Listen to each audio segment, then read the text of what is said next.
Hello good morning students. आज हम कक्षा 9 की जो क्षितिज बुक है उस क्षितिज बुक का जो पहला पार्ट है पद्य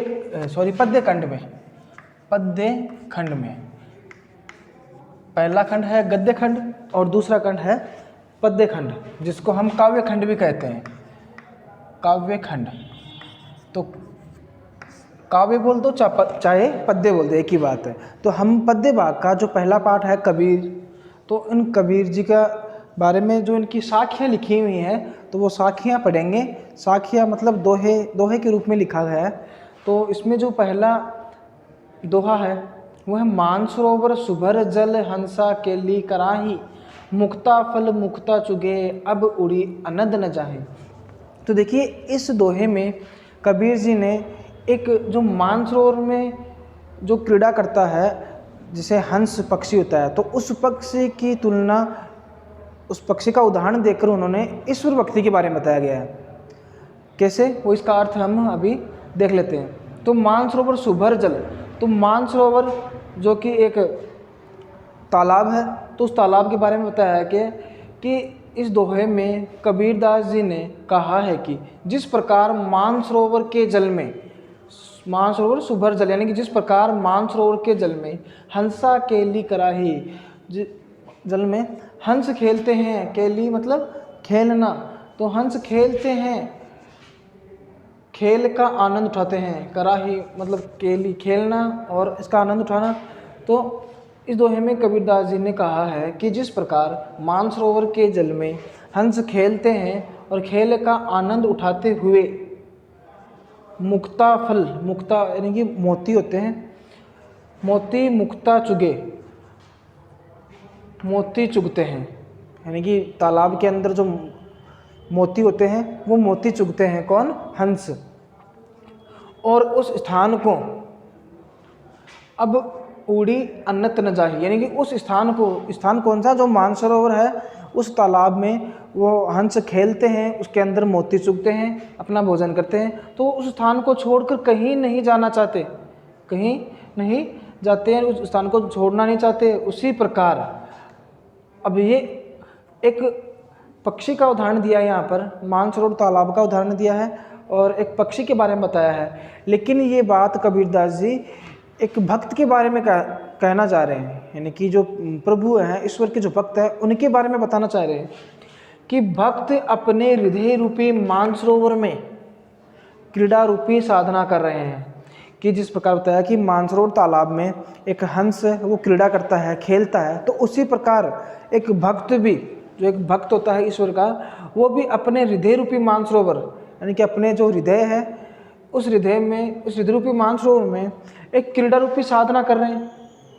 क्रीड़ा का मतलब खेलना होता है, तो एक खेल की तरह यानी एक साधना कर रहे हैं, क्रीड़ा रूपी एक साधना कर रहे हैं और भक्ति रूपी मोती चुग रहे हैं। यहाँ मोती चुगने का मतलब भक्ति से, जिस प्रकार जो पक्षी है हंस पक्षी वो मोती चुगता है, लेकिन एक भक्त के बारे में बताया गया कि भक्त ईश्वर की भक्ति करता है, वह ईश्वर की साधना करता है,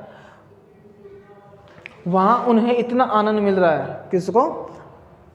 भक्त के बारे में बता रहे हैं कि उस भक्त को इतना आनंद मिल रहा है कि जिस प्रकार मानसरोवर में तो पक्षी को आनंद मिल रहा है कि वह उस मानसरोवर में तालाब में खेलते हैं, वहाँ मोती चुगते हैं, तो उसी प्रकार एक भक्त है वो ईश्वर की साधना कर रहे हैं, भक्ति कर रहे हैं, तो उन्हें इतना आनंद मिल रहा है कि वो उन्हें छोड़कर कहीं और जाने का मन ही नहीं करता, कि उन भक्तों का उस जगह को छोड़कर जाने का मन नहीं करता। इसलिए कबीरदास जी के कहने का आशय है कि प्रभु भक्ति में ही सबसे अधिक आनंद है।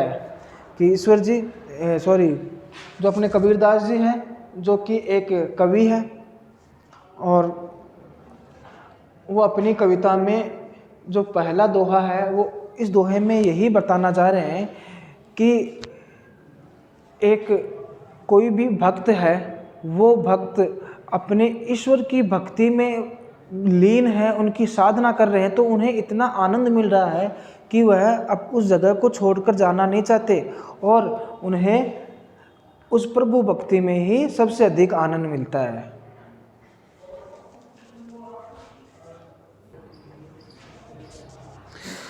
आगे देखिए नेक्स्ट नंबर 2 यानी कि दूसरा दोहा है, प्रेमी ढूंढत मैं फिरो प्रेमी मिले न कोई, प्रेमी को प्रेमी मिले सब विष अमृत होए। देखिए यहाँ प्रेमी से मतलब है जो कबीरदास जी है वो अपने ईश्वर से मिलने पर, यानी कि कबीर जी के प्रेमी कौन है, ईश्वर है, तो उनके मिलने पर जो उनका दुख दूर होता है, उन्हें जो सुख मिलता है, उनके बारे में यहाँ दर्शाया गया है कि कबीर जी को जब ईश्वर कहीं नहीं मिले, उनकी खोज की तो उन्हें जो दुख हुआ और अपने प्रेमी ईश्वर से मिलने के बाद क्या सुख हुआ, उनकी क्या अनुभूति हुई, वो इस दोहे में देखने को मिलेगा। तो देखिए इसका अर्थ क्या होगा, प्रेमी ढूंढत मैं फिरो। कबीरदास जी क्या कह रहे हैं कि इस दोहे में अपने प्रेमी रूपी ईश्वर की खोज में हैं, उन्हें जो उन्हें कहीं मिल नहीं रहे। प्रेमी ढूंढत मैं फिरो प्रेमी मिले न कोई, यानी कि कबीरदास जी है वो इस दोहे में बताना चाह रहे हैं कि वे अपने प्रेमी रूपी ईश्वर की खोज कर रहे हैं जो उन्हें मिले न कोई, जो उन्हें नहीं मिले हैं, अभी मिल नहीं रहे हैं, जो उन्हें कहीं मिल नहीं रहे हैं, यानी कि ईश्वर की खोज में है और ईश्वर उन्हें कहीं मिल नहीं रहे हैं। प्रेमी यहाँ ईश्वर के लिए कहा गया है कि कबीरदास जी अपने प्रेमी ईश्वर की खोज में है जो उन्हें कहीं मिल नहीं रहे। प्रेमी को प्रेमी मिले सब विष अमृत होए। देखो प्रेमी को प्रेमी मिले, यानी कि कबीरदास जी कह रहे हैं कि अपने प्रेमी अर्थात ईश्वर से मिलने पर इस प्रेमी भक्त के मन का सारा दुख रूपी विष सुख के अमृत में बदल जाएगा। तो कबीरदास जी क्या कह रहे हैं कि यदि प्रेमी को प्रेमी मिले, यदि मुझे यानी कि मैं ईश्वर का प्रेमी हूँ तो मुझे ईश्वर मिल जाए तो सब विष अमृत होए, तो मेरे जितने भी सारे दुख है वो दूर हो जाएंगे, और यानी कि मेरा जो विष रूपी दुख है वो अमृत के रूप में बदल जाएगा, अमृत रूपी सुख के रूप में बदल जाएगा। तो कबीरदास जी इस दोहे में क्या बताना चाहते हैं कि वो अपने प्रेमी ईश्वर की खोज में हैं, उन्हें ढूंढ रहे हैं जो उन्हें मिल नहीं रहे हैं। यदि एक ईश्वर के भक्त प्रेमी को उनके प्रेमी ईश्वर मिल जाए तो वो मिलने पर उनके जो सारे दुख है, यहाँ विष को दुख के लिए कहा गया है और अमृत को सुख के लिए कहा गया है। तो यदि उन्हें अपने ईश्वर की प्राप्ति हो जाए, ईश्वर से यदि वो प्रेमी भक्त मिल लें तो उनके जितने भी विष रूपी जो दुख है वो अमृत रूपी सुख में बदल जाएंगे। तो ये हमारे 2 दोहे पूरे हो चुके हैं और आगे जो अगले दोहे हैं वो आगे वाले भाग में आपको मिल जाएंगे। धन्यवाद।